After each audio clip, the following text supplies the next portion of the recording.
Guys, it is the moment we've all been waiting for. This is the grand wrap up of the 90-day challenge. So grab a coffee or pop a champagne, margarita, whatever your vibe is, and let's go behind the scenes to see what I actually did this 90-day challenge, what worked, what didn't, what I fucked up, and what I need to set in motion for the next 90-day challenge. So first of all, let's go with the good stuff. So drum roll, please, because I got a grand total of 7 new clients over the 90-day challenge.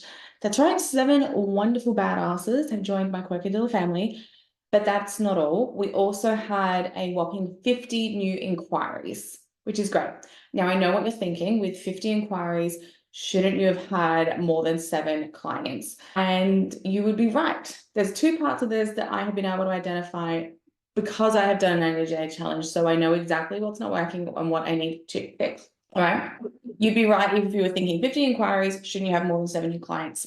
It appears that my marketing charm is working its magic. There's a wee bit of a disconnect when it comes to actually closing the sale, but also my marketing's amazing, but my products, what I offer being a coach, some of my packages are in the thousands. So while I've gotten 7 new clients and my revenue has increased so much, with 50 inquiries, there's a disconnect there in my messaging that I need to either rework my messaging so that it's reflective of my prices, or I need to work on the disconnect when it comes to closing sales.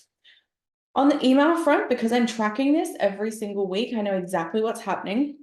Our subscriber count grew on our email list. Not quite as much as I would have liked though. So for the next 90-day challenge, I know that I need to embrace my inner madman character.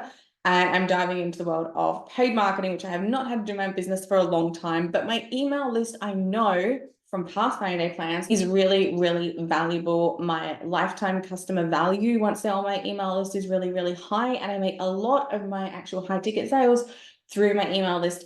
So putting money into getting more subscribers on my email list and nurturing through the incredible content once they're on there, which I'm really proud of, is something that I'm, now that I have the data through a 90-day plan, willing to put money into, because I can see there's value on the other side of that. I just don't have the time to organically promote that as much as I desire to. Now, for the plot twist, because I have a YouTube and I have a LinkedIn, but I do not actively hang out on LinkedIn or YouTube. It's not somewhere that I actually go and spend any time or worry about uploading anything specifically. All of my content on those platforms is repurposed content from other things that I'm doing. So ironically, the plot twist of this 90-day plan was my LinkedIn saw the most follower growth as well as my YouTube channel. So who would have thought, right? My Instagram reach exploded from $5,000. It's not $5,000, from a 50. Not even 50. Shut up, Shona. Oh my God. 5,000 reach at the beginning of this 90-day plan to now the average of 50K reach. So that's a dramatic increase. If you look at that percentage wise, it's huge. That has also led me to realize that a lot of the actual sales and inquiries that I got came from Instagram, particularly in the stories. So even though I did not have growth on Instagram, I actually had a reduction in my amount of followers. Number one, because I went through and cleared out a bunch of spam accounts, whatever it is, but the actual money that comes to my Instagram is still really, really high. So it seems that the bottom of funnel content on my Instagram is doing the trick. And I can now see that really quickly and really easily because I'm tracking my analytics. I'm seeing when my inquiries come in. I'm seeing what's actually making sales, where I'm able to follow up, where the amount of growth is coming through, where the actual money is coming in from, and that is coming in through Instagram stories, even though YouTube and LinkedIn saw the most growth on my platform, my audience, right? So when it comes to content production, because I've done a 90-day plan, because I have all of this information and data and analytics in front of me now, I can make some tweaks and changes moving forward with my content production, because from this 90-day plan, I've realized that short form video is really my jam. That is where I shine. I can put out 3 to 5 TikTok videos a day, Instagram reels, and that's no problem for me. That seems to just fit really well with my ADHD brain. I can produce that volume of content with easy creativity. Nothing. It's no issue for me. So that's my jam. Things like tweets and blog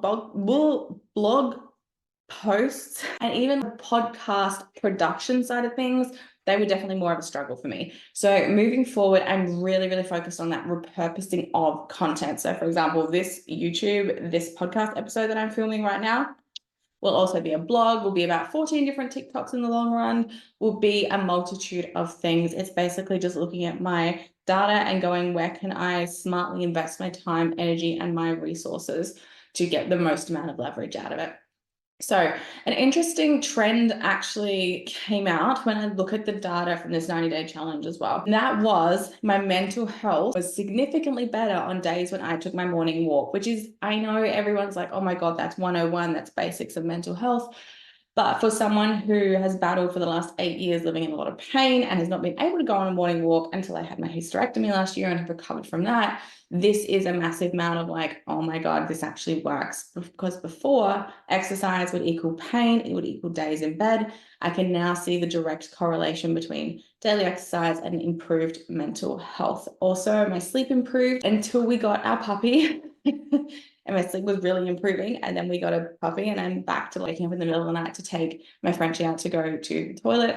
So that was one of those other interesting trends. Also, when I looked at the data of the 90-day plan, I noticed I was spending a significantly less amount of time marketing my business than I used to.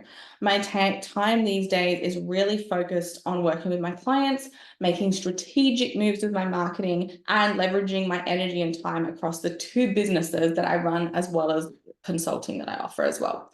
So another big thing that I noticed with the 90-day plan, because obviously you're tracking not only your business activity, but your mood and your creativity and what you're able to achieve, and you have all this information, this access to this incredible data, there is something that I was able to see, a very, very clear pattern about my premenstrual dysphoric disorder, so PMDD. It's something that a lot of ADHD women have, and what I could see is that every 4 weeks, there is a very noticeable dip in my creativity levels. And now that I'm aware of this, I can batch plan my content in advance and I can adjust my calendar to allow for rest during this time. And that's something that happens internally within my business and life, because externally, you would not see that from the outside, because now I'm able to leverage my business around knowing that this is going to happen with the information that I have. So there you have it. That's the ups, the downs, and the loop-de-loops of a 90-day challenge. If you guys want to stick around and you have any questions or comments, please let me know. Just drop them below. We are starting our next 90-day challenge on the 1st of April. Enrollments will be open till the 7th of April, where you can see exactly how to do this and you get support over 90 days with me, checking in with you every week, running group coaching calls, creating 90-day plans with you, and basically creating a way to build your business using consistency, using momentum, and using daily habits that, like, little steps that add up to things. And if you're interested in learning more about that, you can hit me up and join the 90-day challenge for round 2. Anyway, I will see you guys next time. Have an amazing day.